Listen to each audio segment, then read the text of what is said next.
Hi guys, my name is Anirudh Kalyan and I have scored a JEE Mains rank of 324 and a score of 291 out of 300. I have also scored 100 percentile in chemistry, and today I'm going to tell you some of the strategies that I used which helped me to gain my score. Now, the first thing that you have to understand is that why do you want to write JEE Mains? This is something that you have to have set in your mind so that you will go through all the hardships that it takes to write JEE Mains. So the first thing is obviously it provides a huge deal of motivation for JEE Advanced. When I got my rank, it was a huge boost of motivation. It made me do a lot more problems and just put more effort into JEE Advanced preparation. And second thing that it really helps is it provides a great deal of safety net. As you know, JEE Mains has a huge volume of colleges, so no matter what percentile you get, there is a great chance that you have a college waiting for you, which means that you can just focus completely on advanced without really thinking about the repercussions. And third main thing is that JEE Mains is the first time that you get a great deal of knowledge of how tough the competition really is. So when we wrote JEE Mains 2021, we really had a very great feel like, okay, wow, this is how tough the competition is this year. And so that will really set the stage of how tough the future exams are going to be. So now that we have these things in our minds, I will also now tell you the strategies which I followed, which helped me to gain my rank.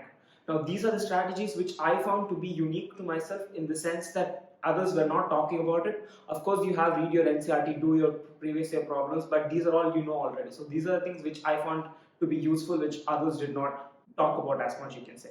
So the first thing is use spaced repetition. As you know, JEE Mains has a lot of cramming. Chemistry itself has so much, and moreover, physics, they introduce the theory chapters at the end, which means that you have to cram a lot. Which means that using spaced repetition helps. I stumbled upon this concept at JEE Advanced 2020 Air One's blog, Chirag Fellow. He's talked about it with great length, and I really think it transformed my JEE Main preparation. So use spaced repetition. What it essentially is just flashcard revision, but you do it with a certain amount of space in between. So you repeat it with a certain amount of time in between, and that really just sets whatever you're reading in your head like a stone. You really do remember everything for a long period of time. By the end of my JEE prep, that includes both JEE Mains and Advanced, I had more than 9 gigabytes of flashcards in my tablet. So that just tells you how much I used it. Second thing, do not avoid the main specific topics. This is something that a lot of aspirants do because they are just not bothered as much as they're saying that they're going to prepare for advanced. But really, what NTA is doing right now is you know the chapters which you're skipping, and they also know it. So they are really increasing the weightage. Like from 2020 to 2021, the trajectory of questions which we usually neglect went up like this. So I'm going to guess 2022 will also do the exact same thing, which means that you really need to have a thorough understanding of these theory topics. These do take time, but I'm telling you, spend the time and it will be definitely worth it in the long run. Third thing that I noticed is that you need to target the first JEE Mains itself. This is something that my teachers always told me is that target the first JEE Mains. Whatever you have to do, whatever backlogs you have, cram it or try to finish it as fast as possible for this first JEE Mains. Why? Because you do know that this is the first major exam that we're writing, right? So what many students have is they have this nervousness, myself included. So we usually don't give 100%. So if you can make up your best effort, whatever these extreme fringing cases that we have, they also benefit for a rank. Moreover, you have this break in between, right? Between the first attempt and the second attempt. If you can get a good attempt in the first attempt itself, which means that you have saved this, you can focus on your JEE advanced preparation. Final thing that I would want to talk about right now is that put a 1 month plan. Now, people do talk about the importance of planning, but this is something that I personally did, which is putting a full-blown 1 month plan. Like this week I'm going to do these chapters, and this week I'm going to finish these exercises.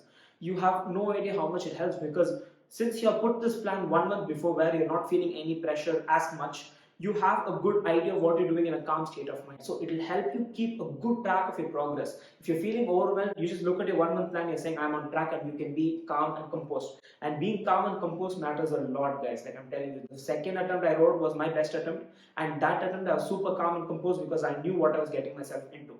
So what I'm telling you guys is that put that 1 month plan and follow that.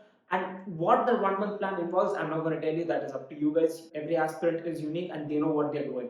So I'm telling you, make it as detailed as possible. Don't go into the daily nitty-gritties, but ensure that you're putting a decent amount of effort every week, and ensure that you have a good balance of physics, chemistry, and math. I also want to talk very quickly about the landscape of JEE Mains itself. Many people are talking about how the volume of JEE Mains has increased, and of course the normalization, the NTA, what they do.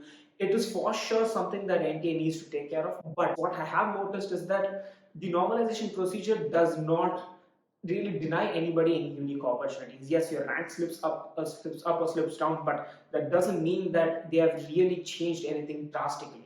Whatever opportunities you would have had, perhaps with a good normalization or a bad normalization, those opportunities still stay the same. So what I'm telling you guys is that don't take that in a wrong way and just focus on your JE paper. It doesn't matter if it's slightly tougher or slightly easier. It really doesn't matter. Don't get confused with all of this extra stuff and just focus on your attempt and your paper.